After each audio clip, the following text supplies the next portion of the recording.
It looks like everybody's ready. Well, that was enough drama for 3 weeks of football. Very impressed with what Toledo did tonight as a football team. We all know the score doesn't indicate what really happened in that game and how close it was for them to tie this thing and possibly even take it into overtime. But yeah, mostly I'm thankful for the victory, and I'm usually that way anyway. But this one in particular, just a little bit more than normal. We've been through a lot. It has been an emotional roller coaster for a lot of us. So many things that you got to be thinking through and planning and making decisions on, and just figuring out a way. And again, our administration was awesome, helping us do everything that we felt we needed to do to keep our players safe and keep our staff safe, and then to try to regroup and start thinking about football again in Orlando. That was big. We kind of got tricked on Wednesday. We thought we were in pretty good shape, or maybe it was Tuesday. No, it was Tuesday. Tuesday we practiced, and it was cloud cover, breezy, and we really looked good as far as condition.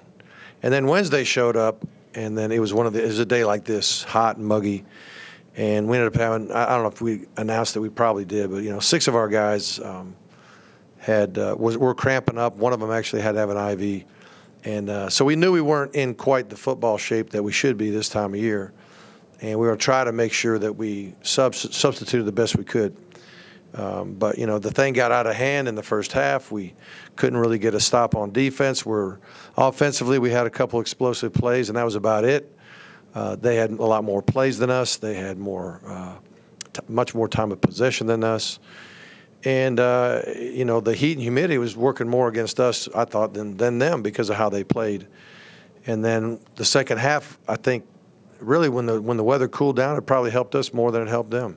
I think they were in better football condition than we were, and I think it helped us. The weather, I thought, helped us, but I also think, making a couple plays helped us too. So with that, I'll just let you all ask whatever you want. Mark, you opened things up. Yeah, well, we just executed better, really and truly. I mean, we called about the same game. And, like we had a little curl route we dropped one time in the first half, was wide open, probably would have been a first down. We called the very same play, hit the tight end in the flat, got 6-7 yards, and now it's 2nd and 4.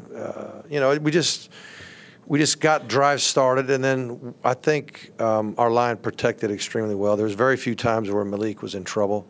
I mean, the naked bootleg that he got tripped up on and forced us into a 3rd and super long, and then I'm trying to get it all back because I know they could score. I wanted to try to stay aggressive with these guys because I knew they could score, and then we ended up getting the pick. But those don't count against the line when you run the naked bootlegs and that kind of thing. There's no blocking. It's just you're just 100% trying to fake the run and come out of there with the ball and buy some time and space. But I don't know. I'm mostly just, again, very thankful for the victory.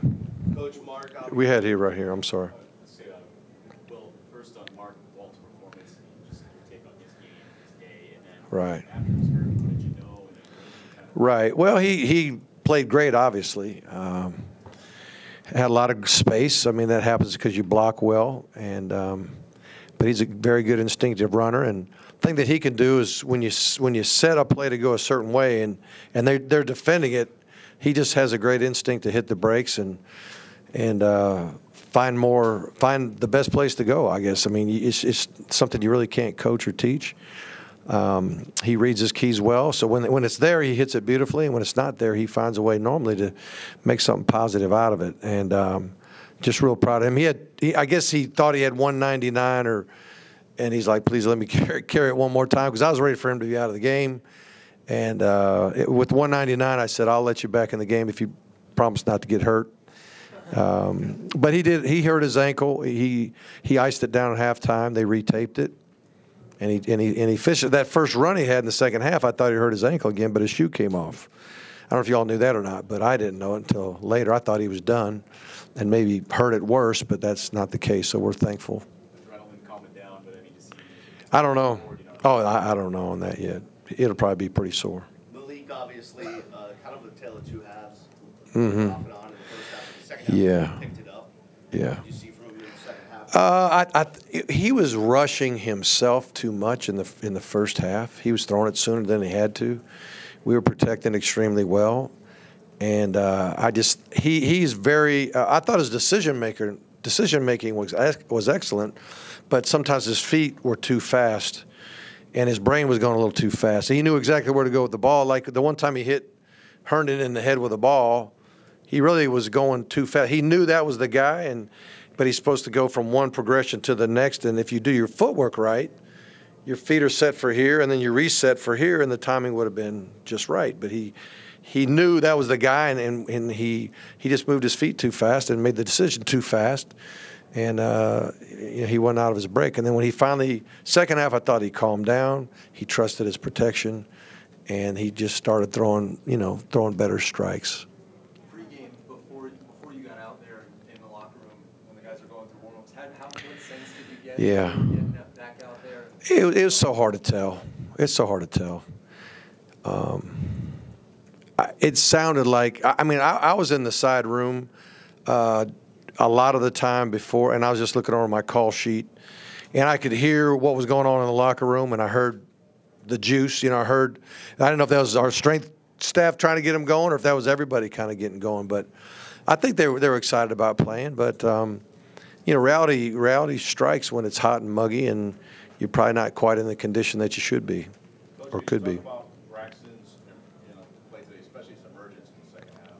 Yeah, it was great. I think he had a career high, 5 catches, 105 yards, and had that 55-yarder. That was a audible that Malik had, and that was the exact same play, the pass version of the play that Walton went, I don't know how many yards early in the second drive of the game. One time they played more two deep, and we handed the ball, and then next time they played more single high and kind of crowded the running game, and we audible to a pass, and that was a big one there. He's a great route runner. He's tough. He's reliable in every way. He knows the flanker, our Z. He knows the Y. He knows what we call the F when we go 10 personnel, which is 4 receiver set. This is the first time we did that this year, and so he knows a lot of those. He's our punt return man. He does a lot for us, and he's one of the better leaders that we have on the team. Couple more guys. Mark, Travis Homer's performance, especially Yeah. with Mark out, when he was able to just get out there, how much did he kind of spark things? He's a very good runner, a good pass protector. He knows what to do. He's tough. We trust him. I don't know if you noticed him. I don't know if he made the tackle on the kickoff, but he was right there. Looked like Romeo Finley made a few tackles on kickoff coverage. It looks like he had a big day. And him and Romeo were there at the same time. And that was kind of late in the game when we had to have some people cover kicks. And, I hate the fact that we had the drama that we had once we kind of pulled away. But, again, it's a tribute to them and their ability to score. And thankfully we got back on track. You kind of, as an offense, you want to slow the thing down and chew more clock, but we were more effective when we were going faster. When we were going faster, and they were fatiguing a little bit, and that's why you no huddle. And so it's like, well, we're scoring when we go no huddle with a good pace, and when we slow it down, we're not trying to be conservative with the calls. We're just trying to let more time run on the clock in between plays, and just wasn't very good. What are your thoughts on just the pass defense overall and how much it can contribute? Well, I'll say this: this guy's really good. This quarterback. Woodside, he's really good. And you could just see his brain going, we'd do this and he'd do that, and we'd do this and he'd do that. And they were doing a great job of trying to get us to show what we were doing and then calling plays from the sideline. But the kid's very, very smart, very accurate. They have a great scheme. Their coaches are outstanding. Their skill guys did a super job. And really, they pass protected pretty good most of the day. Thanks, everybody. All right, thank you.